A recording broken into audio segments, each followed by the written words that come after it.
Doug, you guys reached an agreement in principle with the Treasury Department on the payroll grants for $5.8 billion. How much will this tide you over, at least in the near term, to ensure that the payroll can be met, so to speak? Yeah, look, Phil, it's great news. It's great news for American. It's great news for our customers and our team. It's great news for the industry. We certainly, last time I talked to you, we were in the middle of negotiating this, and it went through some tough times in getting through it, but we're really just elated to have that behind us. It's incredibly important, given where demand for air travel is right now, and we're extremely pleased that the government has recognized the importance of the airline business and our retaining critical service and keeping our team employed. So it's extremely important and great news.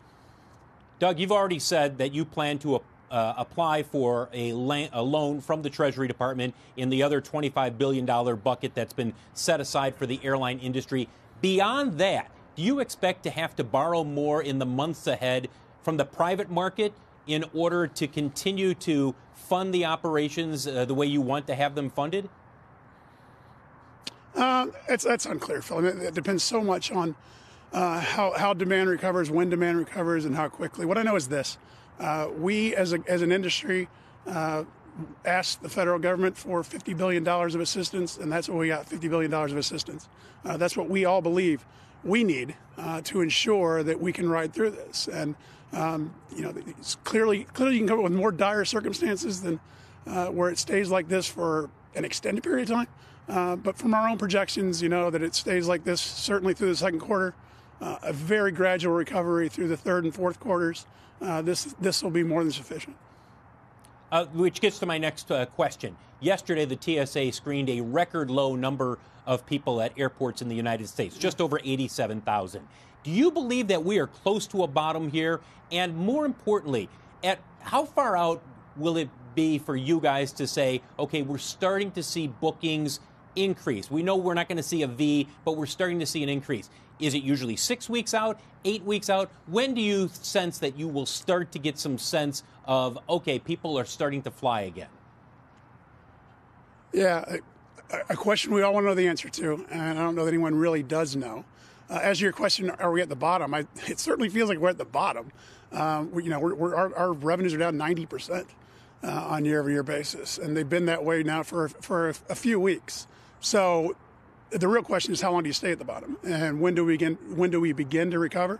I don't think I know that any better than anyone else. It's not that depends on when our country starts moving again. It depends on when people feel comfortable. It depends on when Disneyland opens and shelter-in-place restrictions are lifted and corporate restrictions on travel are lifted. So we don't know. What I know is now we're prepared for whatever kind of recovery it takes, which is extremely important. I will say that just in the last week, we've started to see bookings outside of 90 days start to tick up a little bit. That, again, those can be changed in the future. That doesn't seem to be the case, but that seems to be a little bit of an indication that maybe our country's ready to get moving again. We have our sales team tells me we're being asked to work on conventions in the fourth quarter. That certainly isn't going on in the second and third quarter. So there are indications that the world is ready to start traveling again, but they're very preliminary, and it's certainly not happening today. But we're prepared for whenever people are ready to start traveling again, our team's going to be in place and ready to take care of them, which is what really is really important news about this act. It ensures that our team will be here, ready to take care of the flying public when they're ready to return. Doug, Morgan Brennan here. It's interesting to hear you say that, especially since we had the CEO of Carnival on CNBC yesterday, and one of the things he said is they're starting to see bookings activity in 2021 begin to return. But in the meantime, in the near term, given the fact that there still is so much uncertainty about what this recovery actually looks like and when it truly takes hold, in terms of some of the other levers that you're able to pull with your business, we had more 737 MAX order cancellations reported by Boeing yesterday. Are you scrapping purchases, be it that aircraft or others, in the meantime? No, Morgan, what we're doing instead is retiring older aircraft sooner than we would have. We have while we have the youngest fleet of the major airlines, we still do have some airplanes that we were planning on retiring over the course of the next year and a half, some 757s, some 767s. We're going to accelerate that process. So we will come out of this with a smaller fleet than we entered and smaller than we expected to be flying through the second and third quarters. But at this point, the new airplanes that are scheduled to come, we want. They're great aircraft. They'll replace some of those airplanes that are leaving, and we don't have any intention of working with the manufacturers to defer or cancel any of those orders. Hey, Doug, it's Dominic Chu. I'm actually in studio right now, so I'm one of the handful of Americans that's out there getting some semblance of normalcy back to their lives. It means I have to commute to work. I have to actually fill up my gas tank. I'm paying a lot less for it these days. Oil prices are down precipitously over the course of the past several months right now.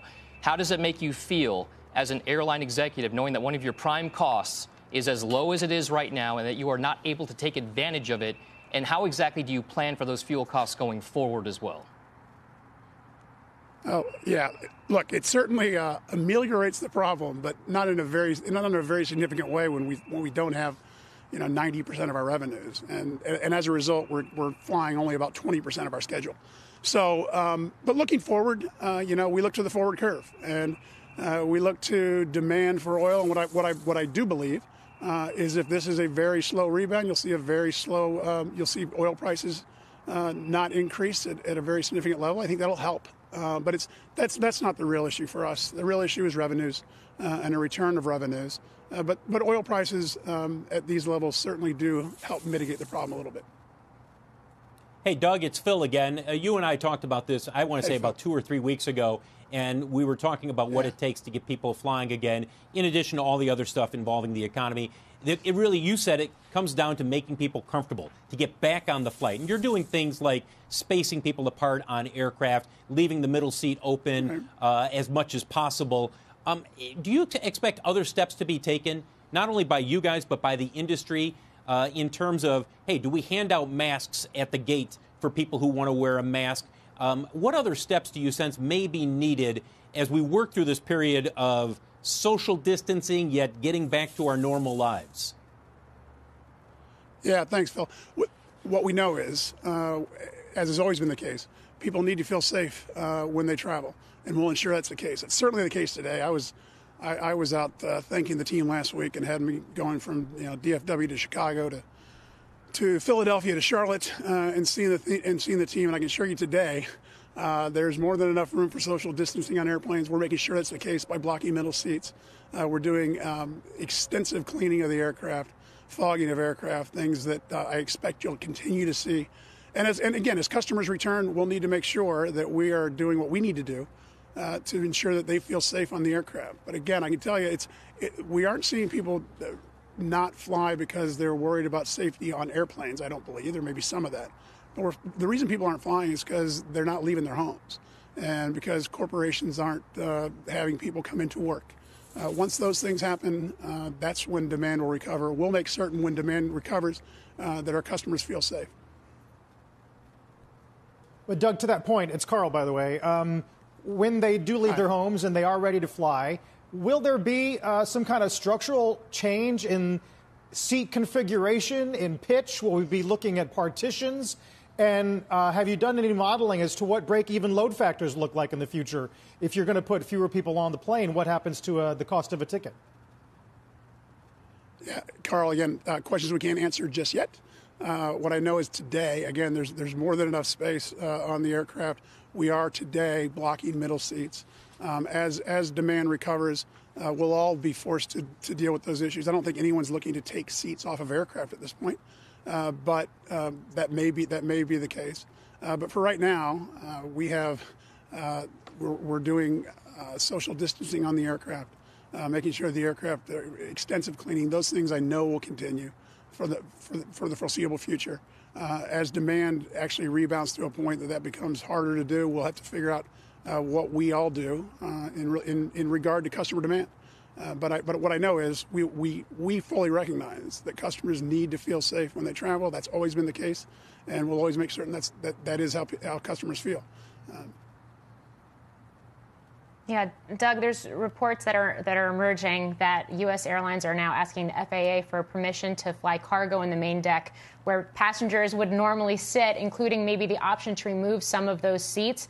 Is this something American is looking to do, at least in the near term? And how would that help offset some of the costs associated with the plunge we have seen in passenger traffic? I mean, air cargo is actually an area where we're seeing some shortages on an international basis right now. Yeah, and we're being asked to do some of that, and we're doing it as much as we can. It's again one of these things that's helping to mitigate modestly the huge drop-off in passenger demand. So we have a lot of wide-body aircraft that are not being flown internationally, of course. So we're using those to both, through the State Department, help get Americans back to the United States, but also to move some cargo, really important cargo, by the way, medical supplies, PP&E, other things that we're being asked to transport. So it would help in some cases if we could remove seats and have cargo travel, also not just in the belly but in the passenger cabin. So we're waiting for FAA approval on that. Again, hopefully we can do that because I think it would help us help others. Hey, Doug, this is Phil again. Which are you expecting to come back sooner, if you will, or do you think that happens at the same time? The leisure travel or the corporate travel? And which, I know you're concerned about all of your business, but are you more concerned about one or the other at this point? Yeah, Phil, I don't know. I think they come back. I think they come back at about the same time. This isn't. Again, the corporate travel will come back when corporations decide that they need their team out on the road again. That certainly isn't going on today. So that will come back. There's absolutely pent up demand for that type of travel. So I know when that'll come back. The leisure traveler will come back when they feel comfortable traveling. And again, I don't think it's so much about being on airplanes. It's about having somewhere to go. The leisure travel is going to come back when hotels are open, when there are things to see, when you can go out to restaurants. So none of it's going to come back until we get further through this crisis and people feel more safe being around others or just even traveling. We're prepared for that. Our team's in place for it. We're going to be here when people are ready to travel. I couldn't be more proud of the team. They're out flying today. They're heroes in this. They're taking care of the customers that need to fly, medical professionals who are getting to people that need care, people that need to get home or want to get to a place that's safe, carrying precious cargo around. They're real heroes here, and I'm just so excited that we're going to be able to keep them all employed through a period that we wouldn't be able to do so if our government had not acted here. Hey, Doug, it's Dominic again. We know so much. You're not the only CEO out there who has little clarity about what's going to happen in the future in the coming months here. I'm kind of curious, though, as a CEO of a massive airline operation, what parts of your business do you feel that you do have a good handle on outside of the employment picture now that the government aid has come through? Where do you think that American is best positioned, and where do you think that it can execute well, given the fact that 90% of your business is down year over year? Yeah, look, first and foremost, we needed liquidity to get through this. And that was the biggest uncertainty facing us and all airlines. That now has been resolved. So we feel very good about this. We definitely are looking at, as we go through this, ways that we can come out even stronger, figuring out how we can be more efficient as we come out. We're obviously eliminating a tremendous number of expenses at this point in time, and we'll be very careful about what gets added back. We are indeed retiring aircraft sooner than we would have retired them otherwise. That allows for a better product, much more efficiency within our system. It allows us to come back gradually instead of bringing everything back at the same time. So there are a number of areas, and we're moving our attention to that point, to when we come back, that we want to come back even stronger and in an even stronger competitive position than we were before. But we needed to make sure we could actually get through this, and now I know that we can. Doug, they say that beggars can't be choosers, but restrictions on buybacks, dividends, executive comp, the government warrants, do you see those as limiting your flexibility operationally, financially in the year to come? They're conditions we are happy to accept. If you find yourself in need of government assistance, I think it's fair to say that until you've paid off the loans, for example, if you choose to take loans, that you don't have stock buybacks, you don't do dividends, that the money doesn't flow to your executives, so that you have restrictions on executive compensation. We're going to figure out ways around those, but those are absolutely fair things that we are asked to do, and we're certainly not complaining about them. Hey, Doug, it's Phil. One last question from us, and then I know we've got to let you go.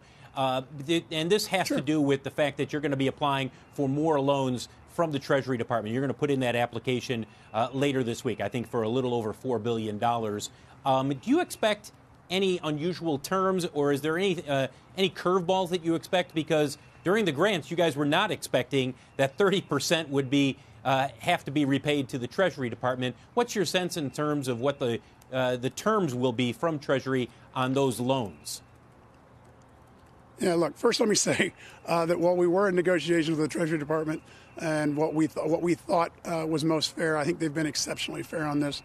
They're working day and night to try and get this country moving again and making sure that it has the liquidity it needs, not just for airlines, but for the entire country. They've been more than reasonable, including the 30%. To the extent they do want 30% of the grants repaid, it's repaid through low-interest loans over unsecured low-interest loans over a long period of time. We appreciate that.